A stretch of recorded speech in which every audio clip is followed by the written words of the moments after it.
All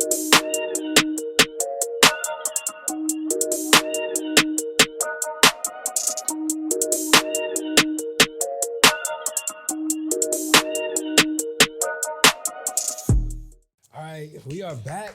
Another episode of We Are the Ones. Yes. We are. Yeah, Come this on is now. exciting. We're the ones we've been waiting for. We've been having like some all-star guests. I've been enjoying each and every one of them. And you know what else I love too? It's like it's not just all males, all females. Mm-hmm. It's just It's a little bit of everybody. It's a little bit of melting pot everybody. we got going on. It's exciting, you know. So I'm happy to be back. This is the podcast where we have extraordinary conversations with extraordinary people, Absolutely. doing extraordinary Absolutely. things. And again, I say this every week, but today is definitely no different.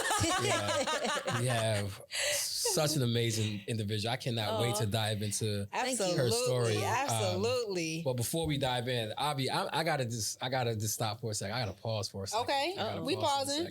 What's pausing? What we pausing on? That hot pink right now. You killing it right now with the hot pink. Said the hot pink. The hot pink. You know. Look at you. You see that though? It's looking super. Like I love the whole the bracelet. look. Like It's everything. You got the whole look going on. You know, I didn't even honestly. I was just like, you know, I saw you with your black and white, and I was just like, yeah, like look, we kind of coordinate. We coordinate. You gotta coordinate. No, I love the look, you know, because I know obviously your visual podcast, visual show, and you know we gotta, look the part. Step it up a little bit, so I decided Step it up. just a little. Do bit. you not do that every day? I don't. What? I don't. No, No, I don't either. No. I be looking rough some days. We won't be able to tell Aitina. Won't be able to tell. So I'm doing a good job then. Absolutely. Well, okay, so I wanted to wear pink, right? Because we're still in Breast Awareness Month, Yep, right? breast cancer awareness, yes. Breast cancer awareness, yeah. Yes. What did I say? I said breast awareness. Awareness, because you got to be aware of the breast. You gotta be aware of the You breast. never know. Because anything could be happening in the breast. Be aware of the Be breast. aware of the breasts. Sizes, all Everything. types of stuff. But I got this from Miss Eye Candy on Allen. Oh, Nice. She's at 84 Allen Street. It's an awesome, dope boutique. I love it. And the thing that I love about boutiques as well is that you get like original things. Like it may be the same thing, but just in one size. Yes. You know, it's not like That's a mass produced thing. Yeah. So Miss Eye Candy, please go hit her up. And actually on Instagram, she's Miss Eye Candy Allen. So ALLEN. Hit her up. She's dope. I'm she's loving super it. dope. That's my homegirl. Conversations. When you get in there, you sit down for a while. You have those conversations, relationships. It's an inviting dope. place. Yeah. It's a very I inviting like place, it. inviting Allen atmosphere. itself is becoming really dope, Yeah, though. so shout out to Miss Eye Candy Boutique. Absolutely. You know, she Shout got out to you you. looking- Thank you. She got you looking real fly today, Avi. You know what I'm saying? I'm going to go down there tomorrow. Yeah. She got those sweaters in. She does. There's some nice She sweaters. does. up And that's there. exactly what she said. She said, make sure you come back. I got some sweaters coming in. I'll be back. Yes. It's that season for it. Sweater Yeah, season. sweater weather. You know, so. Because, Buffalo, we can have 4 seasons in one day. One You day. know, I'm burning up right now in this sweater and this. But it's all good though. It's all good. I'm ready. Listen, I'm ready to dive we into. have an amazing Yes. guest today. I'll Yes. give you the honors of introducing our guest. Miss Aitina. She is amazing. She is doing some extraordinary things right now. Aitina, I'm so proud of you. Get Focus'd Productions. And the way that you're actually giving back to the kids as well, you're making sure that they're honing in on their talents. We got to see it at Tales from the Porch. We're going to talk about Tales from the Porch. Oh my goodness. We I gotta was talk about that. seeing these kids run around with cameras and they were really like, okay, the angles and okay, staying back and everything. They were like really getting into it. So I just love everything that you're doing and the way that you're reaching back to make sure that the generation is honing in on the arts, because arts is so important. And I'm glad that Buffalo is finally getting back to knowing that's important is the arts. Yes. And you're definitely a part of that industry and that community. And also, you got a nice award from 43 North, which I want to talk about as well. Yeah. We want to talk about that. Yes. That was a few years ago. It's a minute ago. Yeah. Ignite Buffalo. I was like, come on, Yes. Yes. So I want to dive into it. So do you want to start? Yeah, so, Start it off. so Let's do absolutely. it. So, Aitina, again, as Avian said, we are excited to have you here, but we really just kind of want to dive into your story a bit, right? Because you are doing amazing things right now, working with the youth. And again, as she said, having these young people run around here and creating this incredible content, you know, again, I had the honor of being featured in the Tales from the Porch, and I mean, featured everywhere, Jamil. Right. You know, I mean, just give the keys to the city to Jamil. I mean, tell your boy to holler at me. You know, He may already have them. You're right. yeah, I ain't got it yet. I do have a day named after me here in Buffalo. That's what's up. Well, look at Slight you. flex. You know what I'm saying? But yes, I just love the work that you have been doing. I've had the opportunity to, like I said, do some stuff with you. We worked together on a project before, some stuff that I had going on, and just seeing how you are. I mean, you're just so humble. You're so sweet. You just have a really just like sweet spirit to you. You know what I mean? So, but before all the business stuff, like let's kind of dive into the backstory of Aitina. You know, so kind of tell us a little bit about just your upbringing, like what kind of got you to the point of, you know, this being a creative and getting into that space, and you know, some of the things that you had to, you know, some of the challenges that you've had to kind of get you to this point today. Yeah, man. I was way deep down in some soil, you know, planted deep. And I was given, you know, these cards. You know how people say, you know, you can't choose the cards that you're given. I was given, you know, these cards in life. I was given a mother, a beautiful woman, and a father who, you know, is dope in his own right, but wasn't in my life. So my biological mother and my biological father, unfortunately, I didn't have them growing up. And I grew up in the foster care system. And me, my sister, and my brother were placed, you know, at an early age due to my mother's just addiction to drugs and, you know, the things that she was choosing to do to fill her voids. And so that's where the story started. And then just being surrounded by opportunities, if you will.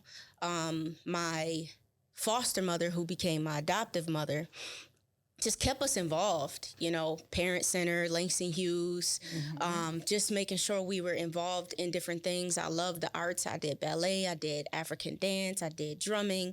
I did so many different things, and these were just these tools to utilize voice, if you will. So just going through that process of being exposed to the arts really helped. But even before that, it was like exposure to faith. Like my adoptive mother, we'll call her my mom from here on out. Absolutely. She kept us in church. So it built this foundation of faith and belief and something that was a standard and that didn't alter or change. You know, God is a very, you know, solid entity, you know, not entity, but being. Yeah. And that didn't shake or shift. So it was faith, having family and that strong, like, my mother is a no-nonsense individual. Like, she don't play. Like, she was Kojic. Like, yo, get up, do something. Yeah, and she was in her 50s when she had us in her care. Oh, wow. And she raised over 30, not necessarily raised, but had over 30 foster children throughout her house, right? Wow. But already raised 3 women and were grown by the time. Yep. 3 biological women. All of her children, including her adoptive children, have graduated college. Wow. And so she did that basically on her own.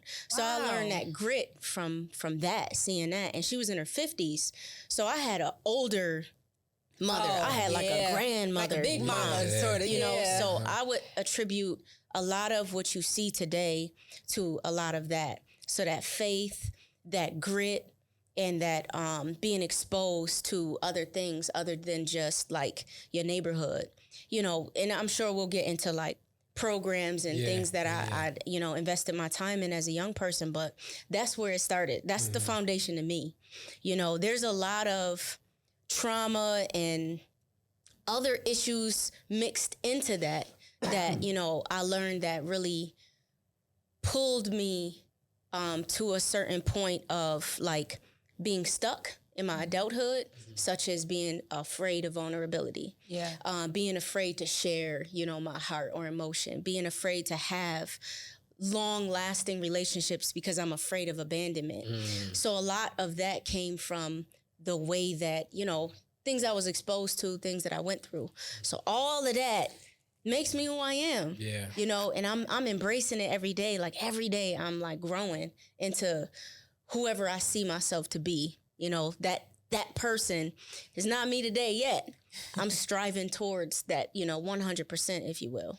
Aitina, I'm so glad that you kind of opened up the book, because I love going exactly where I'm about to go because you opened it up. Let's go there. So Let's go there. the one thing that I think is unique to your story is that you grew up in the foster system. You know, you didn't have your biological mother. I'm sure a lot of people can relate to that. Yeah. And I just wonder, growing up like that, did you have some identity issues at all? Did you act out because of that? I just want to know, like, growing up in the foster system like that. Absolutely. That was the big issue for me, not understanding where I come from. Yeah. And I think that that's the big issue for a lot of people, you know, in many different places. We see it more in our culture because of a long lasting pulling away from your roots. Right. You know, unfortunately, I was one of those statistics or numbers, if you will, or they wanted me to be one, or labeled me as one. But yeah, I had a lot of issues because when I looked in the mirror as a young lady, I saw my biological mother, Laura, and I looked just like my mother. Wow. You know, I looked just like her, dimple, same cheek, brown skin, you know, I looked just like her. So when I would look in the mirror, I would see that. And then when you see that and you're constantly told, you look just like your mom, or you move like your mom, or you this or you that, but then attribute your mother to substance abuse, attribute that to, like, she died from an overdose. I was 3 years old. Wow. You know, seeing my mom in a coffin, you know, and oh my gosh. Just if I'm looking in the mirror and you're telling me, like, I look like this person. And then hearing other things growing up in school, like, oh, your mom didn't love you, or all of these different types of things.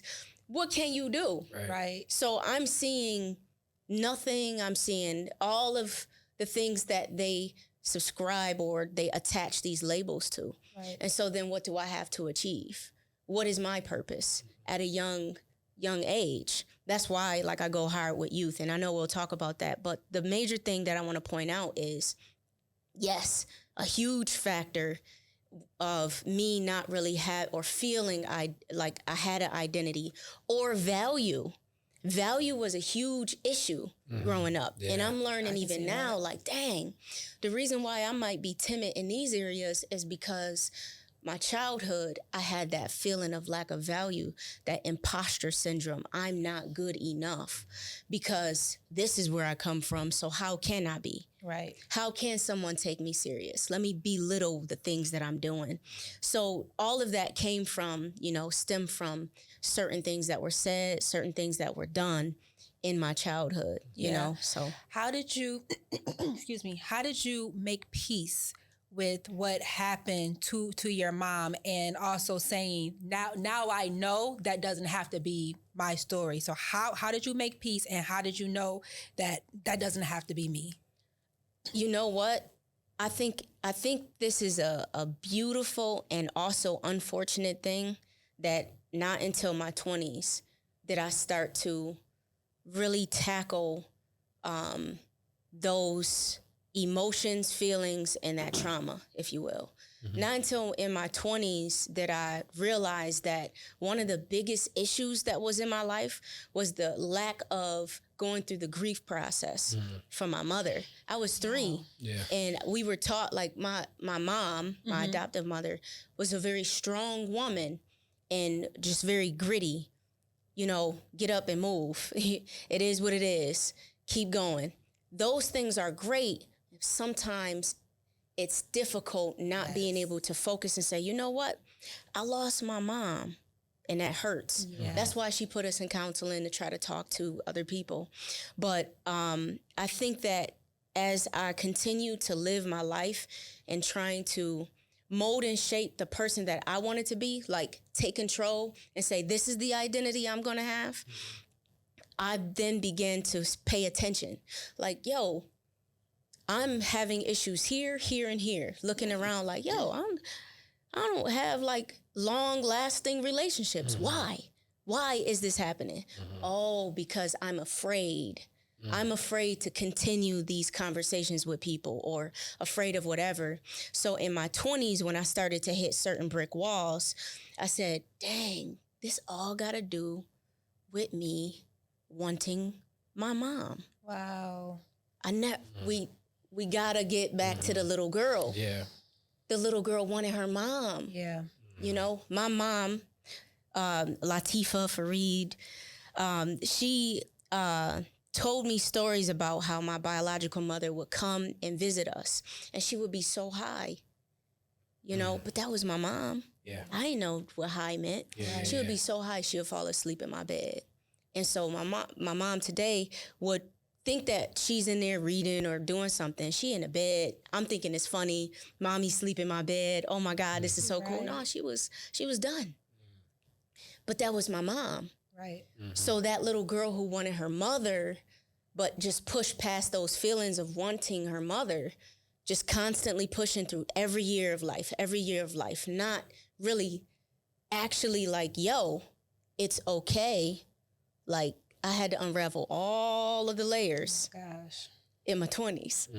Really, when I got married, when I figured out, like, oh, shoot. Oh, is that when it happened? Yeah.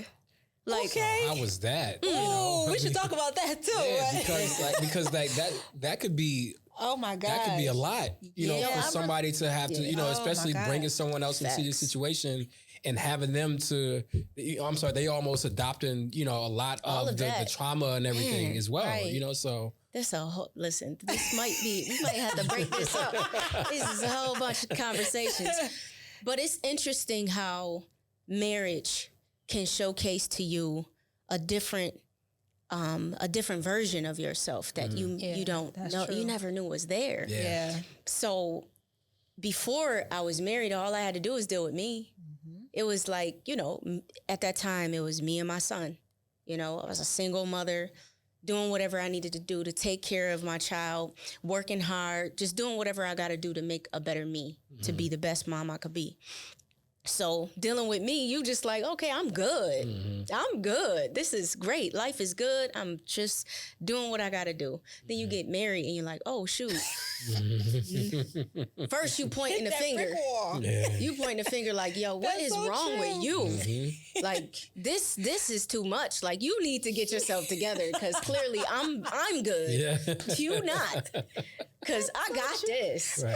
But then, like, you know, because my faith is so important to me, and wanting to be, you know, to showcase excellence within my life, I had to really like go to God. Like, I can't be perfect. It's clearly like this. It gotta be me somewhere in there. Something gotta be up.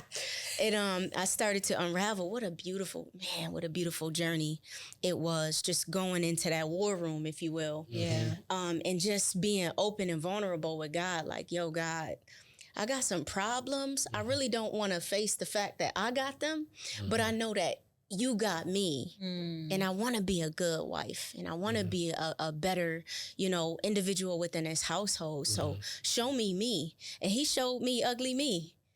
You know what I mean? And In started what way to did he show it to you?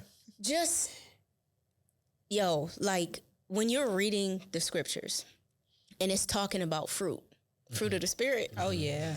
And it's talking about patience. Oh yeah. Long suffering, all of those things that you're supposed to be, you're supposed to be bearing. And when you really are honest with yourself and you look back and you pay attention to your moves, you're like, that's some rotten fruit. I ain't got that. I don't know. In these certain spaces in my life, like, yo, like I really need to do better if that's what I want. Yeah. And so showcasing to me like, yo, you have to be patient. And so in order to be patient, you have to be faced with things that will push your patience so you can exercise that growth, if you will. Like if you want to lose weight, you got to go to the gym or you got to do something, pick up the weight. It ain't going to feel good. And you will quit if you don't like to be uncomfortable. But if you keep at it, you're going to have some muscle. Absolutely. So I wanted the muscle. So I'm like, yo, I'm going to have to face this and work with this and communicate or what have you. So showcasing my impatience, showcasing my lack of trust, my fear of just all types of things.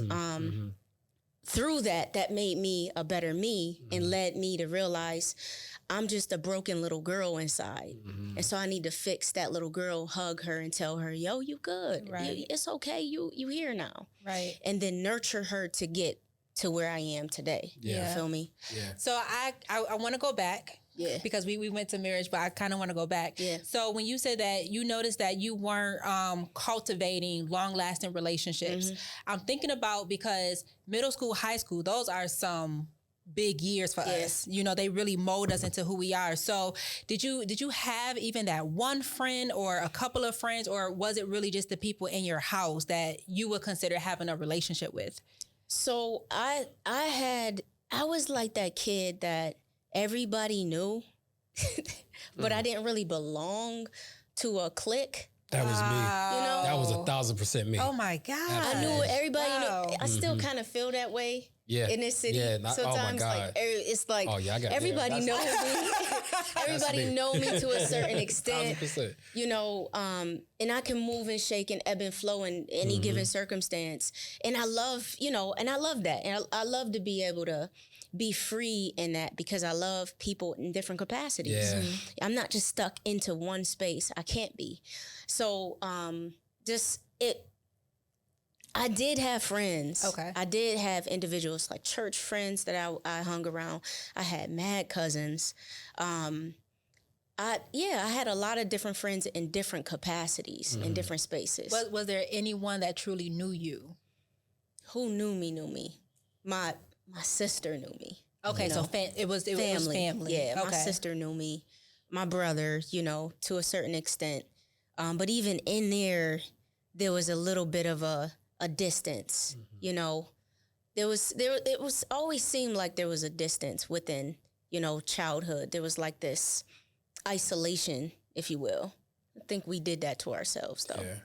Yeah. One of the things you had mentioned earlier about being exposed to things, right? And that kind of helping to shape, your view on this life and just everything that you had going on. Yeah. Kind of talk to that for a second. I want to talk about just the importance of exposure. And I bring that up because I know for me, this is why I love having these conversations with people, because a lot of what we speak about, it reflects my own experiences, right? And I've been through a lot of the things, a lot of the traumas and things like that in life. And I know for me, even coming up, being exposed to a world outside of my circumstances at that time, it really just opened up my world for me, right? And it allowed me to see that there was a world bigger than just everything that I was going through at that time, right? So, but it took for me to be exposed to these things. So kind of talk to that, talk about just how important it was for exposure for you to become the person that you are today. Yeah, I think one of the pivotal points in my life, there's many. One of the pivotal points in my life is Yo Buffalo. I talk about it all the time because it was such a dynamic program. Yo Youth Opportunity, right, at JFK. And so the high school I went to was Performing Arts, which was on Clinton at the time. Right down the street is JFK. So it was a perfect situation, and that program was phenomenal because it had mentors and counselors, and like the adults weren't too far in age from the teenagers. So that was one, and they looked like us. And so they spoke our language, if you will. So they got it. And we had a good moment. That time frame was so perfect for me because I felt like those that were in that generation before us that was in the program or teaching us, they weren't afraid to pass the torch. Where you get some elders that are like, yo, you got to figure it out on your own. Don't even get me started on that. Oh, man. That's a whole other podcast. Okay. But they weren't afraid to pass the torch. I learned so much from that. But in this program, they would pay us to come to training classes. Wow. And they would train us like job readiness skills, communications, understanding how to be an employee, filling out timesheets, making sure you speak the right way in your emails, you know, today, oh, Lord Jesus. But how to respond correctly in your emails and communications. They learned, like, they taught me 7 habits of highly effective people. Great book. You know, that is very powerful. But then they took us on these trips.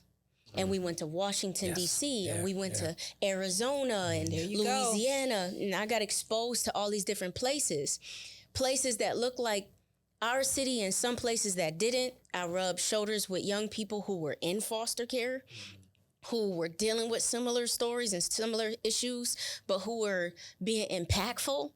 Like running conferences, you 15 and you running conferences, oh, I'm gonna need to get with this. And then it just changed my mindset.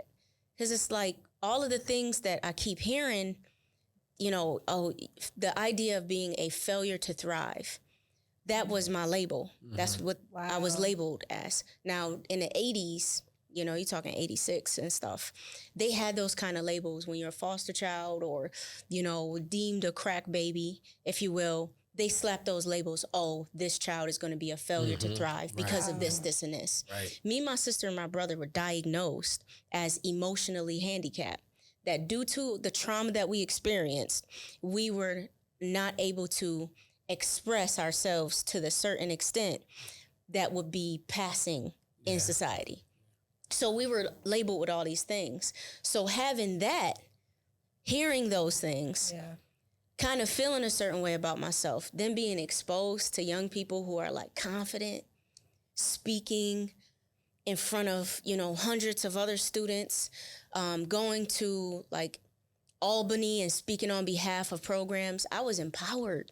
I was like, yo, I don't have to accept what people are saying. That's so interesting because I feel like 2 things can happen when you're exposed like that. Either you could be empowered or that if you want to call that imposter syndrome, starts to come like, you don't belong here.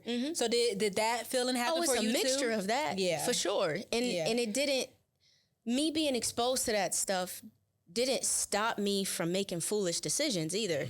You know, it's a whole mixture. I was a teenager. And as a matter of fact, during that same time is where I met my biological father. And so all of this is happening at the same time. Wow, you know what I'm saying? And then finding out that my father, you know, ran the streets. And then finding more about my mother. Then feeling like, oh, so this is where I come from. So I'm going to carry this identity. I'm going to do this now. And I'm going to live like this. And so it was a constant search. Who am I? Who am I? Who am I? Being exposed to beautiful things, being exposed to terrible things. And having that as a mixture and then having to make a choice. Like, what am I, how am I going to mold and shape who I want me to be, you know?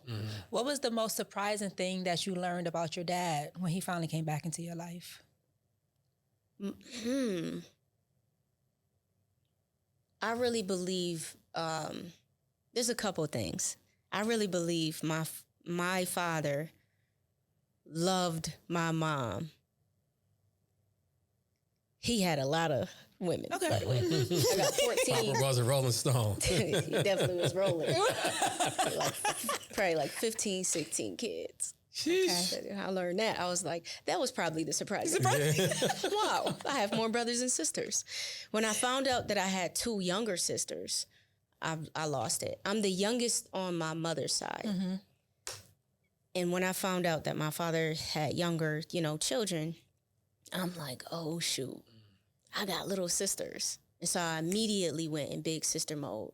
And I would be over there all the time. That was a surprise for me. So I was like, yo, I'm a big sister. I'm finna lecture them, finna teach. I was young, like, I'm finna tell y'all what's good. Y'all have to learn. Y'all have to figure out how to move in your life. It was hysterical. But they listened.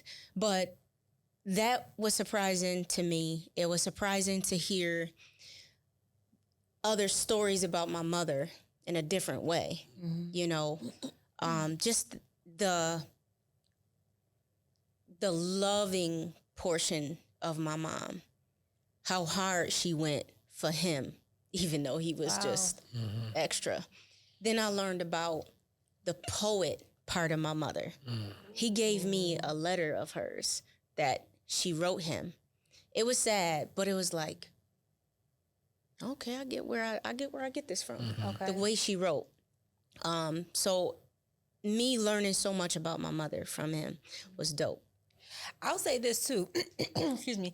So you learning that your mom was a poet, is that kind of how we got to A-I-I-I-I-I? Nope. No? It added value. Okay. For sure. Okay. But no, it didn't. When I found out more about my mother and her writing skills, the fact that she went to Buffalo State for journalism. She didn't finish, but she went to Buff State for journalism, which I went to Buff State for journalism at first. Right. Had no idea. But when I learned that, and that, like, my uncle, Ibn Shabazz, that's what he's known as today. We called him Uncle Paul. He wrote plays. Still a playwright. Some of those plays have been showcased at African American Culture Center. I was in one of the plays. My mother would do plays with my uncle, you know? And so finding out all this stuff, I'm like, yo, I get it. You know what I mean? Like, that understanding where you come from is so important. I wish at 4 or 5, I knew that about my mother. You know, like, oh man, she was a writer. All right. Yeah. I still turned out to kind of follow some of those similar footsteps, but it's dope to, you know, learn about that. But as far as how I came to the writer in me, it goes back to childhood. We went to counseling. One of the counselors noticed that I had a hard time expressing myself. She gave me a paper, pen, and said, write it down. Write down how you felt. And so I started to draw. I started to write stories. I found a way to hide within storytelling. And so writing about characters that spoke truth that was mine, but you wouldn't know that. Right. Because it's a character. Right. And so it was a way for me to release, you know, the feelings that I had, the emotions that I had, without people really getting too much into my space. Right. So it was a safe way to release. And so I fell in love with that process. And that developed into poetry. And then, of course, you know, hip hop as a teenager, you know, fell in love with that. Yeah. No, so, you know, we talk about this storytelling piece, right? Yeah. And I want to transition a bit. She's so good at it. Oh, she's really, Oh my she's goodness. I phenomenal still at listen it. to your music to this day. Yeah. Oh my gosh. But, Yes. I want to That's what's up. transition a Thank you. bit, you know, to kind of talk about the business side of things, right? You have Get Focused Productions, and it's an amazing business that you have. Thank you. And the thing that I love the most about it is how youth driven it is. A lot of the things that we talked about this a little bit earlier, but a lot of the things that we see coming out, you know, from the company in terms of just like the content that you guys are creating. I mean, it's young people behind these cameras. It's young people's out here that's doing these things. So talk a little bit about Get Focused, just how that idea came together and why the youth? Why was it important for you to make sure that it was youth driven? So Get Focused Productions is, man, it's my baby. It is. Just capturing human first stories through photography and film. So teaching anybody, whoever, young, old, how to tell those stories, share those stories, own your own story. And then giving back in 2 different ways, giving back to youth. And I found that, like, giving back in a sense of, I'd say, archiving the voices within the community. So finding ways to finance and fund, like, a Tales from the Porch. How can I capture your story because you're dope and I want people to see you in the way that I see you. So let me find some funding and, like, focus on that and highlight that and propel that as much as I can. So that's the give back. And then just working to have youth incorporated in that in any way possible. Why? Because I was that young person. Yeah. I'm not who I am without the programs that I was given. I'm just not. You know what I'm saying? I'm not. I'm not who I am without Kojic Sunday School. And those old mothers in the churches, you know, teaching us the memory verse and pushing us to get in front of the church and say it. And hold your head up, girl. That's right. Up, you got the word wrong. Go back and do it again. Okay, you got it, girl. Here's your sticker or your dollar or your, you know, candy or whatever the case is. So I remember that. I'm not going to forget how it felt to be highlighted, to be, you know, to see these platforms, if you will, and these entities that have power or have voice and them giving it to you. You know what I'm saying? So I made a commitment. I'll never forget. I made a commitment sitting at SEPA Gallery, down in a basement at SEPA Gallery. SEPA Gallery is a dope space that it's been around for almost 50 years. And I'd like to say it's contemporary and photographic gallery, an organization that deals with youth and just propelling artists. So when I was sitting in there and I thought about what I was doing there, as far as taking a blank image, watching it change through the development process, when I was given opportunities from Lauren Tent, who was the education director there at the time, when I was given opportunities, when I was propelled, when I was highlighted, I sat and I thought, this makes me feel like I can do anything. Being a teenager, coming from where I come from, and to feel like that, I made a conscious decision sitting there. I said, you know what? I'm going to find ways to make this happen for the rest of my life. I must have been like 15, 16 or 17 in that space of time. And so I made a commitment then, and I haven't stopped since then, because how I felt in that moment is how I think every young person needs to feel, no matter what the situation is, because the biggest thing that we have to think about, and it's going to get all, you know, however it get, but this is just how I feel. Young people hold value. Right. They're next. Right. Absolutely. I'm done. You feel me? I'm in my 30s and I need to make an exit plan. I want to say you done. No, I'ma still be moving. But in my mind, it ain't about me. Now, I understand the story. I own my story. People are attracted to my story. I get it. It's purpose in that, because there's a young person out there that's going to see this, that's a foster child sitting in a situation that they feel like, yo, where's the end? I remember feeling like that. Wow. There's some young little girl watching me, my every move. Like, oh man, she did this? Okay, well, I guess I could do this. I'm living for that little girl. Yeah. I say little girl because that's that little girl, you know what I mean? If a young man is interested in, you know, they see something and they want to propel themselves, go for it. But I have to continue to tell my story, no matter what. You can highlight it as long as whatever the case is. But I'm done. My mission is to find at least 5 young people who resemble something similar, and I'm going to invest all that I can in them.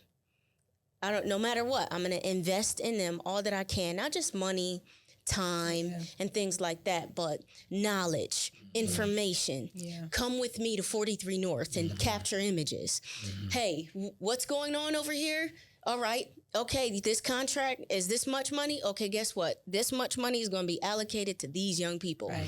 You know, I'm going to find a way to make sure that those young people are constantly in that space, because those 5 young people need to grab 5 people. Right. Because our next generation got to be solid. It has to be, because I'm not going to be here for the rest of my life. Right. Well, I will be here for the rest of your life, right? But you know what Clean that up. That sounded ridiculous. That sounded foolish. Yeah. But you know what I mean? Like, that's important to me. So I'm going to do whatever I can to be a better version of me every day, fine-tuning the brand so that I can be the best leader that I feel the next generation deserves. That's your mission. That's what it is. That's what we're supposed to be doing. Yeah. You know? You had mentioned 43 North, and one of I had the opportunity a few years ago to judge this competition. It was called the Ignite Buffalo. You know, Facebook was in town, and it was 43 North. Yeah, before the pandemic. And you know, you got that People's Choice Award, right? And it was such an amazing moment just to see your raw reaction in that moment when you found out that you won. I mean, literally, I was sitting on that stage just like getting emotional myself, you know, because I'm like, you know, you work so hard, you know, and you've invested so much of your time, your talent, your own resources into young people, into your business, and here it is, like, you know, now you have something that will help infuse, you know, and help elevate what you're doing. Was that like, would you feel like that was somewhat of a turning point in the business for you? Like when you got those resources back then? So I do, as far as like the resources in it, like, wow, like this is basically what I need in order to be self-sustaining, if you will.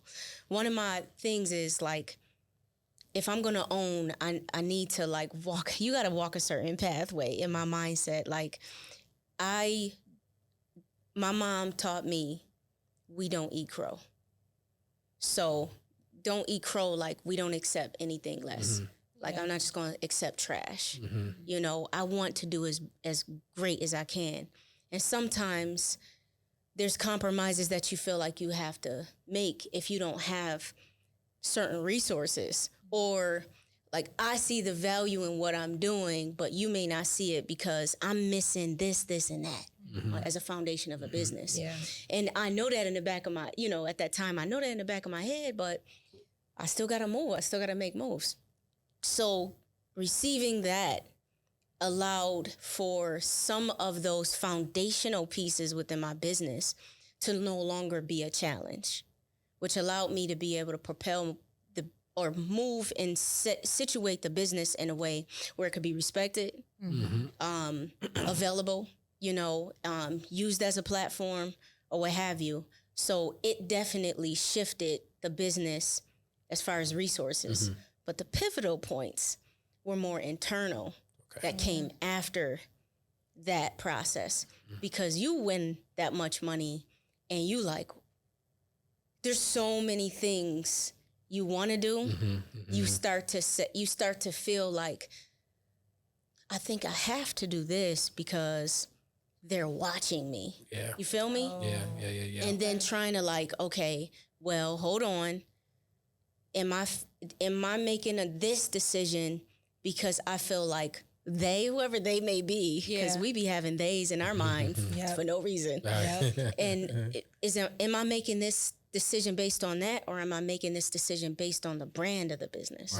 So I started to find myself in certain spaces where it's like, this wasn't the pathway. Right. So, you know, getting focused, you know what I'm saying? So I think as time went on, there's some changes and some shifts that happened within me. And then a whole bunch of stuff happened during that time. I got signed to a label. Come on. Like, that was wild. That was awesome. At the same time. And so making a decision like, oh my God, like, okay, which one do I focus on? Do I focus on both? What is this going to do in this capacity? How will it affect this? How will it affect that? There was a lot happening at that time frame, not to mention like losses, and a lot of things were happening all at the same time. Yeah. That was a lot. Yeah. What did you decide to do in terms of like your focus? You know? So I'd like to say that in retrospect, I made a good decision, not knowing that COVID was going to come. Yeah. Remember this, I won right before COVID, right? Yeah. And then signed right before COVID. I did put my focus into going in the direction of music, still juggling business. So trying to juggle both taught me that I had to give up control. Yes. Because it was too much. Mm-hmm. Yeah. So in my mind, taking that opportunity to do music pushed me to understand that you need to develop a team. Mm-hmm. You know? That's important. So then I had to ask questions like, okay, what kind of team do I need? What kind of people do I need? Which pushes you to start to identify, okay, what kind of person am I? And what kinds of people do I attract? You know what I'm saying? What goals do I have? What is the mission? What is the vision of self? Yeah. And then who is going to help that within me, and what is their mission? It could go on and on.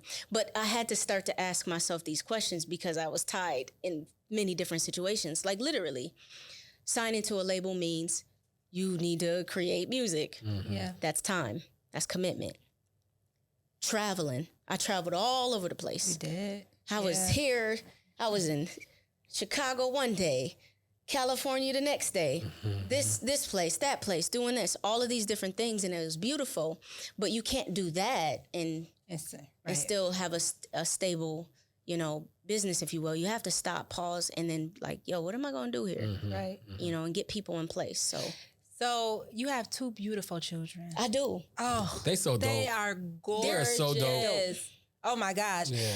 Being a mom, what's something that your children have taught you about yourself? And also in the way that you grew up, what's something that you make sure your kids have that you were probably without?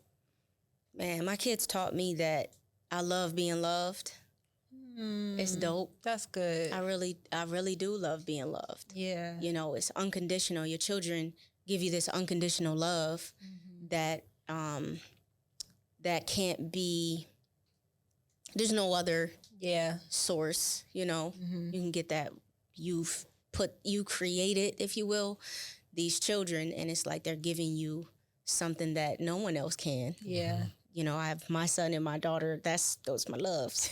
So they taught me that, and what I feel like I give them, or I want to give them, or continuously give them, is like tips and tricks in life. You know, the things that I learned, I want to teach them. You know, but not in a sense of, here are the mistakes I made. I don't want you to make them. So step over these rocks. Like, nah, you see those rocks? You might have to step on them rocks. You might have to move them. I don't know what you're going to have to do, but this is what I did for the rocks that I came across. And, you know, whatever that may be in your life is what it may be. I'm their coach. You know, I'm my children's coach. Wow. I'm their guidance. Me and my husband, we're their coaches. When you look at it that way, a lot of things shift in your mind because I want you to win. But I have to pay attention to your strengths in order to help you win. Not the things that I want you to be have strength in. I got to see your strengths. That means I have to have a relationship with you. Yeah. I have to actually listen to you and pay attention, you know. But I've never actually heard a parent say that I'm their coach, because I think that it also stops you from putting your desires onto them. It's like, oh, I see what you're becoming. I'm a coach to make sure you're good at doing that, because I feel like a lot of parents put their desires upon what they want their kids to be. So I've never heard that before. And That's really good. I have, you know, and because one of the things I don't want to do, and sometimes I think about this, I'm like, people probably listen to me and think I'm like, getting it all right. I'm not.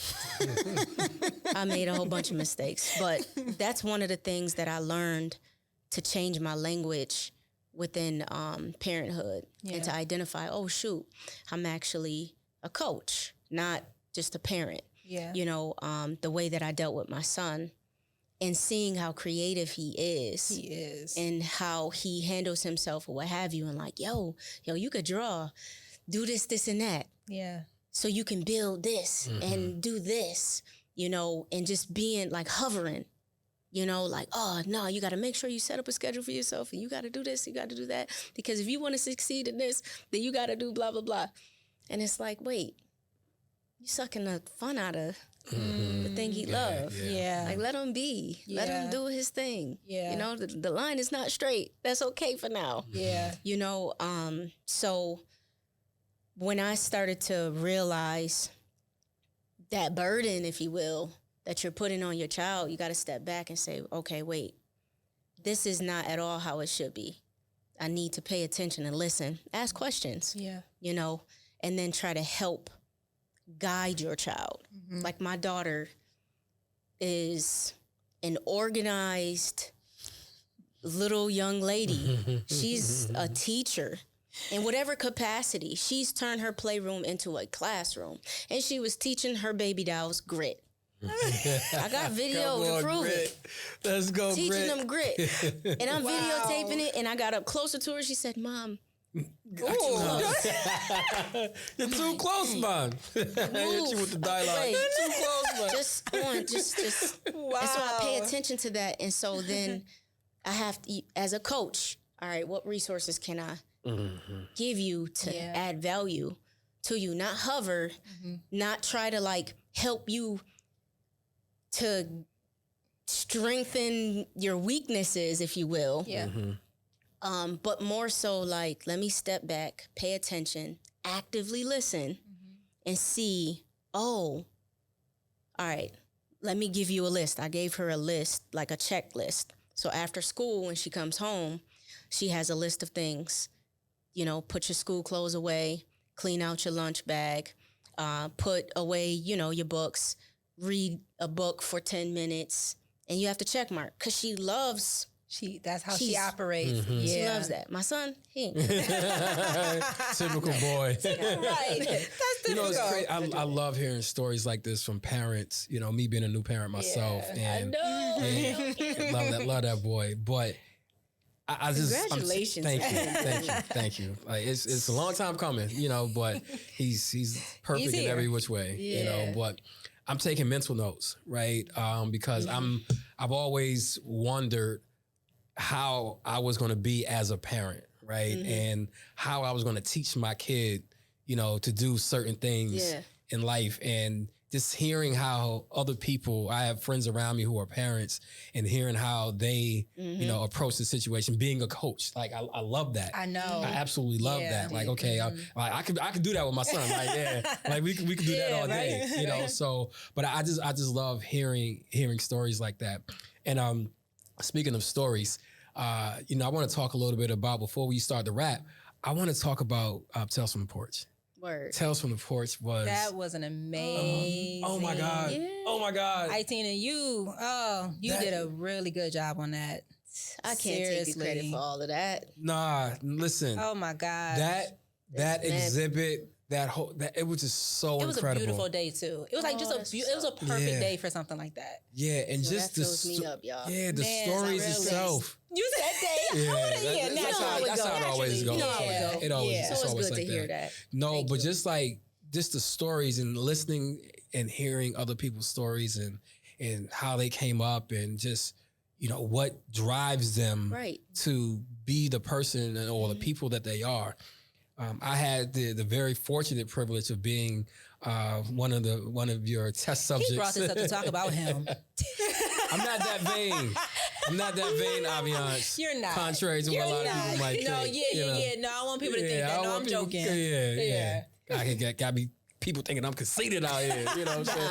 But no, just being able to, I love telling my story. I do, because I feel like, and people started to tell me at one point, like, Jamil, you have a really incredible story. You should start telling it, because you never know who it can help. Yeah. And once I started telling my story and realizing that it was helping people, you know, in a kind of like in this indirect way, it made me want to keep doing it more, right? So to have a platform like Tales from the Porch, it was so creative, you know, and it took me back to that mindset, because when I was growing up, Aitina, like I spent, and I think we talked about this a little bit before, I spent a lot of time on my porch, on my physical porch, 464 Fillmore Avenue on the east side of Buffalo. I spent a lot of time sitting on that porch and just visualizing life outside of, again, those circumstances that I was in, and being able to have that vision and being able to manifest a lot of the things that I have happening in my life right now. It you know, it took for me to kind of just sit still, be on my porch, and just kind of let my imagination run wild. Right. So I want you to talk about Tales from the Porch. Just why was it important for you to put something together like that? Man, Tales from the Porch started off as an experiment. So I think it was 2019. It was either 2018 or 2019 when I did the first exhibit at Buffalo State through the Anne Frank Project. And so, with social justice and things like that, all throughout my life, you hear negative about the East Side. Mm-hmm. Yep. It's negative everywhere. Yeah, absolutely. Yep. East Side or any side. Mm-hmm. It is negativity there, but there's also beauty there. It's a whole bunch of beautiful things. The East Side made me who I am, it was part of the process in building who I am today. So I wanted to see for myself, like, well, what about the other sides? When you hear certain sides are racist or segregated or this or that, all right, cool. I can accept those things, or I can actually go into those spaces for myself and experience it and ask the questions that I want to ask. Mm-hmm. Shirley Chisholm said, you can stand on the sidelines bickering and complaining, or you can go implement ideas. Mm-hmm. And so that's one of my things in life. Like, I don't like complaining. I don't like how it makes me feel. I found myself complaining sometimes. So instead of complaining, let me go and use the tool to capture stories. So I went around Buffalo asking different questions of people on their porches. A lot of people gave me cold shoulders, a lot of no's, but then there was a lot of beautiful yeses. Mm-hmm. And I only needed a few of them in order to prove the point that at the end of the day, no matter what side you're on, you're a human. Mm-hmm. You have experiences that shape your perspectives, that make you do what you do. So that was the whole idea of uplifting voices, capturing voices to showcase humanity. So then we come to where we are now. I was able to get a grant through NISCA because of the fiscal sponsorship that we have with Art Services, Inc. Okay. And so through this grant, we were able to get an opportunity to utilize the funds to do whatever creative project we wanted to do. Of course, I'm like, I'm about to use this money and I'm about to showcase stories of individuals who are pushing through the pandemic. At first, it was about just the pandemic. Minority-owned businesses. I don't like saying that, right? Dope business owners, professional, who have melanated, beautiful skin. Minor about us. You know what I mean? But individuals who I felt connected to within New York State. So I was going to travel and capture these stories. Then May 14th happened. Oh. And I'm like, this man, created and made evil happen within that space. Yeah. And so one of the things my pastor, regional and executive chef, Stephen Foreman. God, shout out to you know what I'm saying? My God. He's dope, ain't he? Steve. Yes, he is. So one of the things he was talking about during that time is how do we overcome evil with good? So I shifted just a little bit the project to who are the dope individuals right here in my city, and how can I capture their stories? And so that's when that was easy. It was hard trying to narrow it down because it's a lot of individuals. I could have focused on you. I could have, there's so many different individuals doing dope stuff. Yeah. So I shifted the focus and focused on individuals who I felt were doing things well before they even had a title. Right. You feel me? Yeah. That I just knew. One of my favorite photographers is Gordon Parks. I have a couple. Gordon Parks is dope because he spent time with his subjects. Yeah. And he photographed this one gangster, if you will. Like he legit was a gangster. And I think like there was an entity that specifically asked him to capture. I'm getting somewhere with this. Trust me.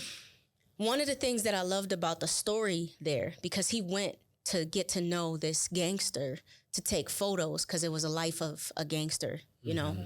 And so the guy said, yo, man, like, you gonna use your camera? Because they were just chilling, you know? Like, when you gonna pick up your camera and take a picture? Gordon Parks was human first oriented, you know? And Libovich is human first oriented. She does conceptual photography. She pays attention to her subjects. She notices them.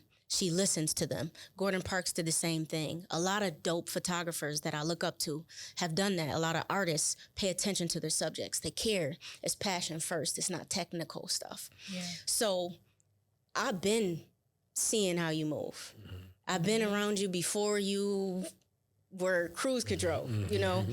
Joanna Rozier. Oh my goodness. Man, that queen who is so humble. Shout out to my bestie. You know, like just the way she move and shake. I worked with Joanna for years. PRAWT. Yes. Like we rocked that space, you know, doing youth development, developing programs and curriculums for the students, pulling in funding and different things like that. I heard you were an awesome counselor, Aitina. Oh my God. I love it. Counselor. I would do it again. I would do it again. Yeah, Joanna like don't be saying that. you know, spend a day or something. You know, okay, that was a day. Spend a couple hours. No, I'm kidding. But yeah, I loved it. I loved it. And other individuals, right? Like Gail V. Wells, man, legend. Buffalo's She's auntie. a legend. She got so much knowledge, and so it's a treat to be able to sit in the presence of individuals that carry this weight and burden for uplifting community. Yeah. You know what I mean? Yeah. And just being able to just like, it was such a treat for me to just sit and listen, you know, to the gems they dropped. Alexander Wright, how you just out here about to make an African heritage co-op for us? Man. In a fruit belt? Yeah. That's amazing. Like you're dope. Yeah. You know what I'm saying? And I've been watching, you know, every single one of them I've been watching like, yo, I look up to these people. They're fire. They're dope. And so being able to highlight what they do, just, it felt good. Well, I'll say this, Aitina, all of those people that you highlighted are very precious people, you know? Thank you. But yes, you are. But, you know, growing up around you, you've always been precious to me. Oh, Like I've always seen you as that, like Aitina is something that's so essential and necessary in life. And then to have someone like you actually in our city is just a gift from God. So I love the way that you see people through God's eyes, and just know that other people see you the same way. That's what's up. As I do. Absolutely. I appreciate so that. I know that we don't want to take this too far, but what is the future plans for Get Focused Productions and anything else you have going on, actually? Lord have mercy. You know, I got asked the same question the other day at my show. I was like, I'm going to give this answer because this is just who I am, right? That's the same answer. I just want to be the best version of me. I want to give all of what I got. Kelly, in her interview, one of the things that I thought was dope that she said is she want to leave empty. She always says she that. want to die doing it. She just want to die empty. And I'm okay with that. Yep. I'm good with that. As long as I have done the best at what I can do foundationally, which for me is family. Family is important. Yeah. All this other stuff like social media, accolades and all of that, those things are great and they have its space, but I got to go home to my gang, you know? And so those are the individuals I need to answer to. So that's what keeps me focused. So I just want to make my family proud. And so that's where I find my success. And then as far as business, that's an extension of me. You know, that's a tool to just showcase, you know, ignite thought, expand perspectives. It's just taking all of the things that I love, telling stories through photography and film, working with youth, working with people, collaborating with organizations. I'm just doing what I love to do. Yeah. And just constantly driving the mission and vision, ignite thought, expand perspective. So I want to keep doing that. Yeah. A tangible thing, it would be dope to have a facility, right? To own the building. I can see you. And the land. I can see that too. To own the land. Yeah. And the building. That was actually a vision I had for you before. I was like, that gotta be next. Word. For real. Okay, so my last question, I don't know if you have a last question for her. My last question is, a lot of the programs that you were in, they're kind of not here no more, but do you know of any programs right now that teenagers can get into to kind of have the same sort of experience that you had? Absolutely. Y'all ready? Yeah, yes. please. Wakanda Alliance, right? Oh, Wakanda Alliance. Yeah, they're dope. Yep, Galactic They're super Tribe. dope. wow. Yep, Anthony Pierce. That's You got Anthony, my DQ. guy. Yep. You got isn't Drea part of that as well? Yep. Yes, she you got a is. couple of Idris. strong, Yeah. you know, Wow. individuals within the community who create programming, and I believe they meet every Saturday.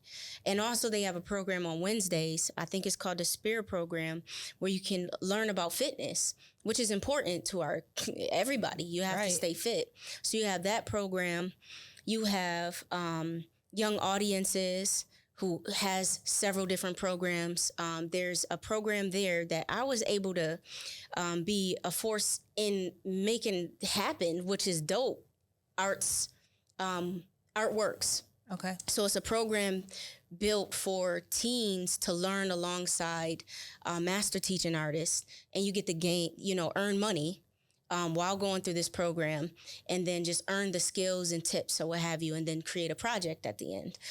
So you work with like a dope artist, you know, in a certain focus, whether it's dance, video, whatever the case is. You have that. You have SEPA Gallery, which has a photography works program. I'm on a board at SEPA. So Nice. I Okay. sponsor She's that the plug, program. y'all. Push Come on that now, She's the you plug. heard it. SEPA Gallery is very near and dear to me. So that program, photography works, where you work year long and you get a camera at the end. Nice. A Fuji camera, a dope one. That's amazing. Wow. You know? So you Okay. got that program, you got BCAT. Okay. So that's a BCAT whole is super bunch of dope. arts within itself. You know, they're doing some dope stuff. They are doing video of capturing different stories of people within a community. I can go on, but then you got bass. If you have young people who are dance. interested in dance, gymnastics, and things like that, you have Crusaders, the drill team, right? I know Kelly has a program. yes. Girls. YWEA. Yes. Yep. And so she's doing dope stuff with young ladies. There's so many different programs. It's interesting when I hear people say there's nothing to do in Buffalo. Oh my gosh. You just gotta be connected. Y'all just bored. You just gotta go. Oh my gosh. You can't be afraid to go. Yeah. And find, and if you can't find one, make it. I like that's that. incredible. That's incredible. Aitina, this was an amazing conversation. It was. Thank you for being the one. Yeah, you are an amazing Appreciate it. soul. Again, I love just being around you. Your energy is always just, it's so absolutely. infectious. You know, I just, so thank you for Thank you. just being who you are. Thank you and for all that seeing you're me. doing. No, absolutely. Oh, of course. Absolutely. How could you How miss could you? people, people want to connect with Yeah. you? How can they reach you? Okay, so you can go to Get Focused Productions on Instagram. Spell that too, because I know you spell it a bit different. Got a little K and the little stuff that we do to make it cute. So Get Focused. Focus is spelled FOKUS''D Okay. Productions. And so that's on all different platforms. So you can go that way, or you can go through the music. AI the Anomoly. You can find information. So that's AI the ANOMALY.